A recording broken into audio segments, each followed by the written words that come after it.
আসসালামু আলাইকুম। Basic accounting এর 11 নম্বরের ক্লাসে সবাইকে স্বাগতম।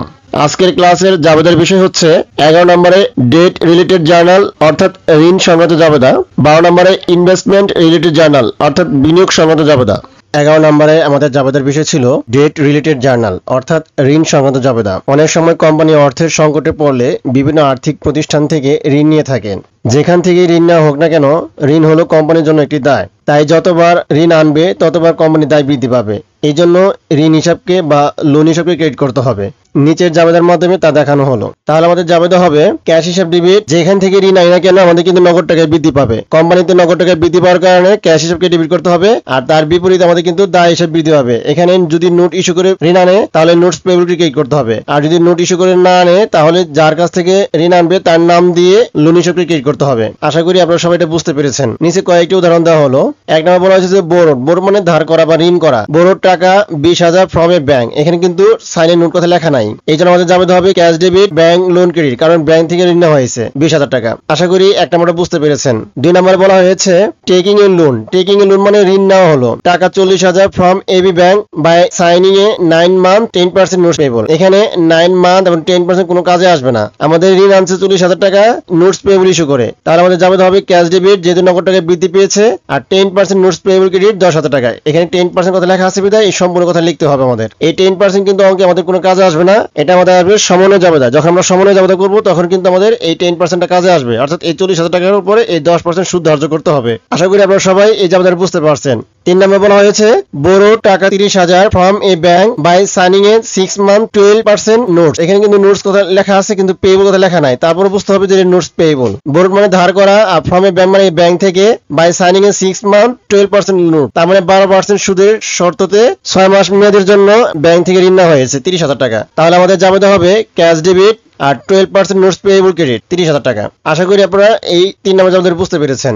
4 নম্বর জাবেদা বলছে taking a loan. Taking a loan মানে ঋণ নেওয়া হলো টাকা 50,000 ফ্রম এবি ব্যাংক, মানে এবি ব্যাংকের কাছ থেকে 50,000 টাকা ঋণ নেওয়া হয়েছে। এখানে কিন্তু সাইনিং এর নোট পেয়েবল লেখা নাই, তার মানে আমাদের এবি ব্যাংক এই কথা লিখতে হবে। তাহলে cash debit AB bank loan credit, মানে এবি ব্যাংক যেহেতু ব্যাংকের নাম উল্লেখ আছে এই জন্য ব্যাংকের নামটা উল্লেখ করতে হবে। আর যদি ব্যাংকের নাম উল্লেখ না থাকতো সেক্ষেত্রে আমরা সরাসরি ব্যাংক লোন ক্রেডিট লিখতাম। তাহলে এখানে নগদ টাকায় বৃদ্ধি পেয়েছে, আর এবি ব্যাংক লোন অর্থাৎ দায় বৃদ্ধি পেয়েছে 50,000 টাকা। সবগুলো কিন্তু দায় বৃদ্ধি পেয়েছে এখানে। 5 নম্বরে বলা হয়েছে টেকিং এ লোন, মানে ঋণ নেওয়া হয়েছে টাকা 25,000 ফ্রম করিম, মানে করিমের কাছ থেকে ঋণ নেওয়া হয়েছে। তাহলে আমাদের জাবেদা হবে ক্যাশ ডেবিট আর করিমস লোন ক্রেডিট। যেহেতু করিমের কাছ থেকে ঋণ নেওয়া হয়েছে এই জন্য করিমের নাম দিয়ে লোন কথা লিখতে হবে। আশা করি আপনারা সবাই এই 5 নম্বর জাবেদাটি বুঝতে পেরেছেন। 6 নম্বর জাবেদায় বলা হয়েছে বোরোড টাকা 60,000 ফ্রম এবি লিমিটেড। এখানে কিন্তু একটি কোম্পানির কাছ থেকে ঋণ নেওয়া হয়েছে বাই সাইনিং এর নোট, মানে নোটস পেয়েবল ইস্যু করে। তাহলে বোরোড মানে ধার করা। তাহলে নরমাল জাবেদা হবে cash debit notes payable credit. এখানে কিন্তু কত পার্সেন্ট ইন্টারেস্ট দেবে সেটা কিন্তু উল্লেখ নাই, এই জন্য এখানে পার্সেন্ট দেওয়া হয় নাই। যদি এখানে পার্সেন্ট কথা লেখা থাকতো তাহলে আমরা কিন্তু পার্সেন্ট দিয়ে নোটস পেয়েবল কথা লিখতাম। তাহলে জাবেদা হবে cash debit notes payable credit টাকা 60,000 টাকা। পরীক্ষার মধ্যে কিন্তু এর মধ্যে থেকে থাকবে, যদি থাকে। ম্যাক্সিমাম অঙ্কের মধ্যে কিন্তু নোট ইস্যু করে ঋণ নেওয়া হয়। তাহলে আমাদের জাবেদা হবে cash debit notes payable credit, এটা মাথায় রাখবেন। আর নোটস ইস্যু করে না আনলে আমাদের লোন নামে বা যার কাছ থেকে লোন নিয়ে আসবে তার নাম দিয়ে লোন ক্রেডিট করতে হবে। আর ক্যাশ কিন্তু সবসময় ডেবিট হবে, এটা মাথায় রাখবেন, কারণ ঋণ নিলে তো নগদ টাকা বৃদ্ধি পাবে, আর নগদ টাকা বৃদ্ধি পেলে তো ক্যাশ ডেবিট করতে হবে। আশা করি আপনারা সবাই এই ডেট সংক্রান্ত জাবেদাগুলো বুঝতে পেরেছেন। 12 নম্বরে আমাদের জাবেদার বিষয় ছিল ইনভেস্টমেন্ট রিলেটেড জার্নাল অর্থাৎ বিনিয়োগ সংক্রান্ত জাবেদা। বাড়তি মুনাফার আশায় কোম্পানি অন্য কোনো কোম্পানি বা প্রকল্পে অর্থ ইনভেস্ট বা বিনিয়োগ করে থাকেন। বিনিয়োগ ধরন অনুযায়ী চলতি বা স্থায়ী সম্পত্তি হতে পারে, তবে আধুনিক পদ্ধতিতে কোম্পানি আইন অনুযায়ী বিনিয়োগকে আলাদা স্বতন্ত্র হিসাবে দেখানো হয়। সাধারণত কোনো কোম্পানির শেয়ার ক্রয়, বন্ড বা ঋণপত্র ক্রয়, সরকারি সঞ্চয়পত্র ক্রয়, পরিবার সঞ্চয়পত্র ক্রয়, ডাকঘর সঞ্চয়পত্র ক্রয় ইত্যাদিতে বিনিয়োগ করলে তা ইনভেস্টমেন্ট নামে হিসাবভুক্ত করতে হবে। যতবার বিনিয়োগ করবে ততবার কোম্পানির সম্পদ বৃদ্ধি পাবে এবং এই ইনভেস্টমেন্টকে ডেবিট করতে হবে। অর্থাৎ ঋণের উল্টা, আমি যদি কারো কাছ থেকে টাকা নেই তাহলে আমার সেটা ঋণ হবে বা ডেট হবে, আর যদি কারো আমি টাকা দেই বা বিনিয়োগ করি তাহলে সেটা আমার কিন্তু ইনভেস্ট হবে, মানে বিনিয়োগ হবে। নিচে জাবেদার মাধ্যমে বিষয়টি বুঝিয়ে দেওয়া হলো। তাহলে আমাদের জাবেদা হবে ইনভেস্টমেন্ট ডেবিট আর ক্যাশ বা ব্যাংক ক্রেডিট। যদি আমি ব্যাংকের মাধ্যমে ইনভেস্ট করি তাহলে ব্যাংক ক্রেডিট হবে, আর যদি নগদ টাকা ইনভেস্ট করি তাহলে ক্যাশ ক্রেডিট করতে হবে, আর ইনভেস্টমেন্ট সবসময় ডেবিট করতে হবে। তাহলে এই জাবেদার মাধ্যমে আমাদের সম্পদ বৃদ্ধি পাবে এবং সম্পত্তি হ্রাস পাবে। ইনভেস্টমেন্ট কিন্তু একটা সম্পদ যার অর্থ হলো বিনিয়োগ। নিচে কয়েকটি উদাহরণ দেওয়া হলো। 1 নম্বর বলা হয়েছে পারচেজ গভ সিকিউরিটি, মানে সরকারি সিকিউরিটি ক্রয় করা হয়েছে 20,000 টাকা, তাহলে আমাদের জাবেদা হবে ইনভেস্টমেন্ট ডেবিট ক্যাশ ক্রেডিট 20,000 টাকা। তাহলে এই জাবেদার মাধ্যমে ইনভেস্টমেন্ট বাবদ সম্পত্তির বৃদ্ধি পেয়েছে আর ক্যাশ বাবদ সম্পত্তি হ্রাস পেয়েছে। আশা করি আপনারা সবাই এই একটা জাবেদা বুঝতে পেরেছেন।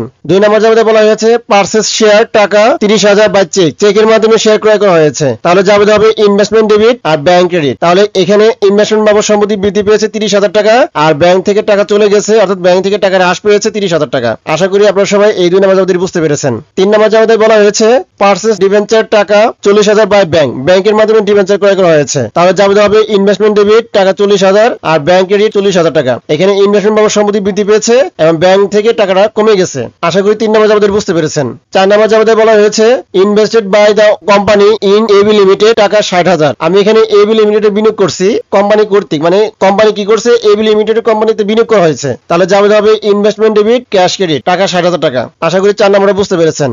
5 নম্বর বলছে যে ইনভেস্টেড বাই দ্য ওনার, কোম্পানির মালিক, তার মানে বোঝাচ্ছে যে মালিক তার নিজের 10,000 টাকা কোম্পানিতে বিনিয়োগ করছে। আমরা কিন্তু প্রথম জাবেদা ছিলাম মালিক যদি ব্যক্তিগত কোনো টাকা অর্থাৎ নিজের কোনো টাকা কোম্পানিতে বিনিয়োগ করে বা প্রতিষ্ঠানে বিনিয়োগ করে তাহলে কিন্তু প্রতিষ্ঠান নগদ টাকা বৃদ্ধি পায়, আর তার বিপরীতে কিন্তু ক্যাপিটাল ক্রেডিট করতে হবে, অর্থাৎ ওনার সিকিউরিটিকে ক্যাপিটাল ক্রেডিট করতে হবে। তাহলে এখানে জাবেদা হবে ক্যাশ ডেবিট আর ক্যাপিটাল ক্রেডিট। আমরা সবাই জানি মালিক যদি ব্যক্তিগত কোনো টাকা সম্পদ বা অন্য কোনো জিনিস যদি কোম্পানিতে বিনিয়োগ করে সেটা ব্যক্তিগত হতে হবে, তাহলে সেটা অবশ্যই মূলধন নামে হিসাবভুক্ত করতে হয়। আর যতবার বিনিয়োগ করবে মালিক নিজের টাকা ততবার ক্যাপিটালকে ক্রেডিট করতে হবে। ক্যাশ বাবদ সম্পত্তি বৃদ্ধি পেয়েছে আর ক্যাপিটাল বাবদ মালিকানা সত্ত্ব অর্থাৎ অনার সিকিউরিটি বৃদ্ধি পেয়েছে 10,000 টাকা। আশা করি আপনারা সবাই এই 5 নম্বর জাবেদাটি বুঝতে পেরেছেন।